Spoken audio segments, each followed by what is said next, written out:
ಸರ್ಕಾರ ಯಾವ ರೀತಿ ಇದನ್ನ ವಾಪಸ್ ಹಿಂಪಡ್ಕೊಳ್ತಾರೆ ಏನೋ ಅಂತಕ್ಕಂಥದ್ದು ಬಹುಶಃ ನಮಗೂ ಅದ್ರ ಬಗ್ಗೆ ವಿಶ್ವಾಸ ಇಲ್ಲ, ತಮ್ಗಳಿಗೂ ಅವಿಶ್ವಾಸ ಕಳ್ಕೊಂಡಾಗಿದೆ. ಆದ್ರೆ ಕಾನೂನಿನ ಅಡಿಯಲ್ಲಿ ಕಾನೂನಾತ್ಮಕವಾಗಿ ನಮ್ಗೆ ಇರ್ತಕ್ಕಂಥ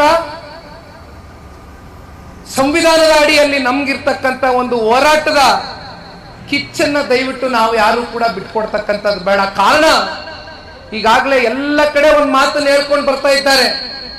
ನನಗೆ ಗೊತ್ತಿಲ್ಲ, ನಾನು ಮಂಜಣ್ಣ ಅವ್ರು ಕೇಳಿದೆ, ಮಂಜಣ್ಣ 26 ಗ್ರಾಮಗಳಲ್ಲಿ ಎಷ್ಟು ಜನ ಅಕ್ವಿಸಿಷನ್ ಆಫೀಸರ್ಗಳು ಬಂದು, ಜಿಲ್ಲಾಡಳಿತ ಬಂದು, ಜಿಲ್ಲಾಧಿಕಾರಿಗಳು ಬಂದು ನಿಮ್ ಭೂಮಿಯನ್ನ ರೈತರು ಕೊಡ್ತಕ್ಕಂಥದಕ್ಕೆ ಸಿದ್ಧ ಇದ್ದೇವೆ ಅಂತಕ್ಕಂಥ ಪ್ರಶ್ನೆಯನ್ನ ಯಾರಾದ್ರೂ ಮಾಡಿದ್ದಾರ? ಯಾರಾದ್ರೂ ತಮ್ಮ ಗ್ರಾಮಗಳಿಗೆ ಬಂದಿದ್ದಾರ? ಒಂದ್ ಕಡೆ ನಾನು ಹೇಳ್ಬಾರ್ದು, ಯಾಕೆಂದ್ರೆ ನಾನು ರಾಜಕಾರಣ ಮಾಡಕ್ ಬಂದಿಲ್ಲ. ಇಲ್ಲಿ ರೈತರೇ ಇಲ್ಲ, ಇಲ್ಲಿ ಯಾರು ವ್ಯವಸಾಯವೇ ಮಾಡ್ತಾ ಇಲ್ಲ ಅಂತಾರೆ. ನಾನು ಅಭಿನಂದನೆ ಸಲ್ಲಿಸಬೇಕು. ಒಂದು ಯಾವುದೋ ಯೂಟ್ಯೂಬ್ ಚಾನೆಲ್ ಅಲ್ಲಿ ನಾನು ನೋಡಿದೆ, ಒಂದು ಹೆಲಿಕ್ಯಾಮ್ ಶಾಟ್ ನ ಕೊಟ್ಟಿದ್ದಾರೆ.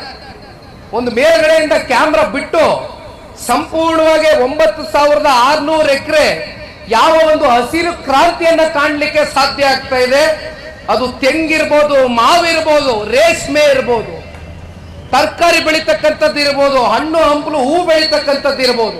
ಆ ಮೇಲ್ಗಡೆಯಿಂದ ಆ ಡ್ರೋನ್ ಶಾಟ್ ಅಲ್ಲಿ ಒಂದು ಕವರ್ ಮಾಡಿದ್ದಾರೆ. ಯಾವ ಪುಣ್ಯಾತ್ಮರು ಇಲ್ಲಿ ವ್ಯವಸಾಯನೇ ಮಾಡ್ತಾ ಇಲ್ಲ, ರೈತರೇ ಇಲ್ಲ ಅಂತಕ್ಕಂಥ ಚರ್ಚೆ ಮಾಡ್ತಾರೆ. ನಾನು ಅವತ್ತು ಮಾಧ್ಯಮದಲ್ಲಿ ಒಂದು ಪ್ರಶ್ನೆ ಕೇಳಿದೆ, ನೀವು ಯಾವುದೇ ಪ್ರಾಜೆಕ್ಟ್ ಮಾಡ್ತಕ್ಕಂಥದಕ್ಕೆ ಜನತಾದಳ ಪಕ್ಷ ನಾವು ವಿರೋಧ ಮಾಡಲ್ಲ. ಆದ್ರೆ ನೀವು ಯಾವುದೇ ಪ್ರಾಜೆಕ್ಟ್ ಮಾಡಬೇಕಾದ್ರೆ ಯಾವ ಬಂಜರ್ ಭೂಮಿ ವ್ಯವಸಾಯ ಮಾಡ್ತಕ್ಕಂಥದಕ್ಕೆ ಯೋಗ್ಯ ಇಲ್ಲದೆ ಇರ್ತಕ್ಕಂಥ ಒಂದು ಭೂಮಿಯನ್ನ ಗಮನಿಸಿ, ಅದು ಬಿಟ್ಬಿಟ್ಟು ಇಲ್ಲಿ ನೀರಾವರಿ ಇರ್ತಕ್ಕಂಥ ಪ್ರದೇಶ, ಹಸಿರು ಕ್ರಾಂತಿ ಇರ್ತಕ್ಕಂಥ ನಮ್ಮ ಜಿಲ್ಲೆಯಲ್ಲಿ, ನಮ್ಮ ತಾಲೂಕುಗಳಲ್ಲಿ ಬಂದು ಕೈ ಹಾಕಿ ಇವತ್ತು ನಮ್ಮ ರೈತರನ್ನ ಒಕ್ಲೆಬ್ಸ್ತಕ್ಕಂಥ ವಿಚಾರ ಇದೆಯಲ್ಲ, ಇದನ್ನ ಯಾವ ಕಾರಣಕ್ಕೂ ಕೂಡ ನಾವು ಕುತ್ಕೊಳ್ತಕ್ಕಂಥ ಪ್ರಶ್ನೆ ಇಲ್ಲ. ಈಗಾಗಲೇ 3,500 ಅಬ್ಜೆಕ್ಷನ್ಸ್ ನ ಫೈಲ್ ಮಾಡಿದ್ದೀರಿ, ತಕರಾರು ಅರ್ಜಿಗಳನ್ನ ಕೊಟ್ಟಿದ್ದೀರಿ 3,500 ಜನ. ದಯವಿಟ್ಟು ತಾವೆಲ್ಲ ತಯಾರಾಗಿ ಕುಮಾರಣ್ಣ ಅವರ ಪರವಾಗಿ, ಕುಮಾರಣ್ಣ ಅವರ ಮಗನಾಗಿ ನಿಮಗೆ ಮಾತನ್ನ ಕೊಡ್ತೇನೆ, ಒಬ್ಬ ರೈತನ ಮಗನಾಗಿ ನಿಮಗೆ ಮಾತನ್ನ ಕೊಡ್ತೇನೆ. ಇವತ್ತು ನಿಖಿಲ್ ಕುಮಾರಸ್ವಾಮಿ ಇವತ್ತಿನ ಈ ಹೋರಾಟಕ್ಕೆ ನಿಮ್ಮ ಜೊತೆಯಲ್ಲಿ ಏನು ಕೈ ಜೋಡಿಸಿದ್ದಾನೆ, ಇಂದಿನಿಂದ ಇದು ನಿಮ್ಮ ಹೋರಾಟ ಅಲ್ಲ, ಇಂದಿನಿಂದ ಇದು ನಿಖಿಲ್ ಕುಮಾರಸ್ವಾಮಿಯ ಹೋರಾಟ, ಸನ್ಮಾನ್ಯ ಕುಮಾರಣ್ಣ ಅವರ ಹೋರಾಟ, ಮಂಜಣ್ಣ ಅವರ ಹೋರಾಟ ಅಂತಕ್ಕಂಥದ್ದು ನಾನು ಹೇಳಲಿಕ್ಕೆ ಬಯಸ್ತೇನೆ. ಇದನ್ನ ತಾರ್ಕಿಕ ಅಂತಿಗೆ ತೆಗೆದುಕೊಂಡು ಹೋಗೋಣ. ರೈತರನ್ನ ಒಕ್ಲೇಪಿಸಿ, ರೈತರನ್ನ ವಿಶ್ವಾಸಕ್ಕೆ ಪಡ್ಕೊಳ್ದಿರಾ, ಯಾರು ನಿಮ್ಮ ಹತ್ರ ಬಂದು ನೀವು ಭೂಮಿ ಕೊಡ್ತೀರಾ, ಜಮೀನ್ ಕೊಡ್ತೀರಾ, ಅದೆಂತದ 2 ಕೋಟಿ ಕೊಡ್ತೀನಿ, 2.5 ಕೋಟಿ ಕೊಡ್ತೀನಿ, ಎಲ್ಲ ಎತ್ಕೊ ಹೋಯ್ತಾರೆ ರೈತರು.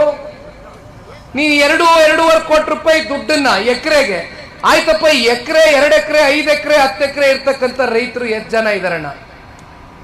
ಗುಂಟ ಲೆಕ್ಕದಲ್ಲಿ ಜೀವನ ಮಾಡ್ತಾ ಇರ್ತಕ್ಕಂಥವ್ರು ಇಲ್ವಾ? 2 ಹಸ ಕಟ್ಕೊಂಡು ಬದುಕು ಕಟ್ಕೊಂಡಿರ್ತಕ್ಕಂಥ ರೈತರು ಎಷ್ಟು ಜನ ಇಲ್ಲ? 2 ಪಂಚಾಯಿತಿಯಲ್ಲಿ 26 ಗ್ರಾಮಗಳಲ್ಲಿ 6 ರಿಂದ 7 ಲಕ್ಷ ಲೀಟರ್ ಪ್ರತಿ ತಿಂಗಳು ಹಾಲಾಗ್ತಾ ಇದ್ದೀರಿ. ಇದರಿಂದ ನಿಮ್ ಬದುಕು ಕಟ್ಕೊಂಡಿಲ್ವಾ?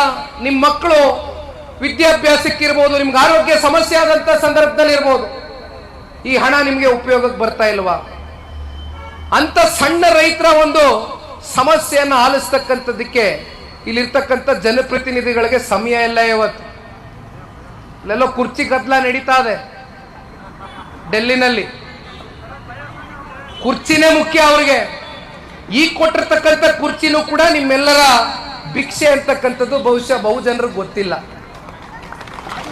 ಅದನ್ನ ಅರ್ತ್ಕೊಳ್ಬೇಕಾಗಿತ್ತು. ನಾನು ಯಾವಾಗ್ಲೂ ಒಂದು ಮಾತು ಹೇಳ್ತೇನೆ ತಾಯಿ, ಅಧಿಕಾರ ಅಂತಕ್ಕಂಥದ್ದು ನೀವು ಕೊಡ್ತಕ್ಕಂಥ ಭಿಕ್ಷೆ, ಅದು ಯಾವ ಜನಪ್ರತಿನಿಧಿನೂ ಕೂಡ ಜನಪ್ರತಿನಿಧಿಯಾಗಿ ಮತ್ತೆ ಮುಂದುವರಿಬೇಕು ಅಂತಕ್ಕಂಥದ್ದಾದ್ರೆ ಮತ್ತೆ ಮರುಭಿಕ್ಷೆ ಕೊಡ್ತಕ್ಕಂಥವ್ರು ನೀವು ಯಾವ ಆಧಾರದ ಮೇಲೆ ಕೊಡ್ತೀರಿ? ಯಾವ ರೀತಿ ನಿಮ್ ಕಷ್ಟದಲ್ಲಿ ಸ್ಪಂದಿಸ್ತಾರೆ? ನಮಗ್ ಕಷ್ಟ ಬಂದಾಗ ನಮ್ಮ ಭೂಮಿಗೆ ಕೈ ಹಾಕಿ ನಮ್ಮನ್ನೇ ಇಲ್ಲಿಂದ ಓಡಿಸಿ ಮಾಡ್ತಕ್ಕಂಥವ್ರನ್ನ ಕ್ಷಮಿಸ್ತಕ್ಕಂಥದ್ದು ಬಹುಶಃ ಆ ಭಗವಂತ ತಾಯಿ ಚಾಮುಂಡಮ್ಮನೂ ಕೂಡ ಕ್ಷಮಿಸ್ಲಿಕ್ಕಿಲ್ಲ ಅಂತಕ್ಕಂಥದ್ದು ಈ ಸಂದರ್ಭದಲ್ಲಿ ತಿಳಿಸ್ಲಿಕ್ಕೆ ಬಯಸ್ತೇನೆ.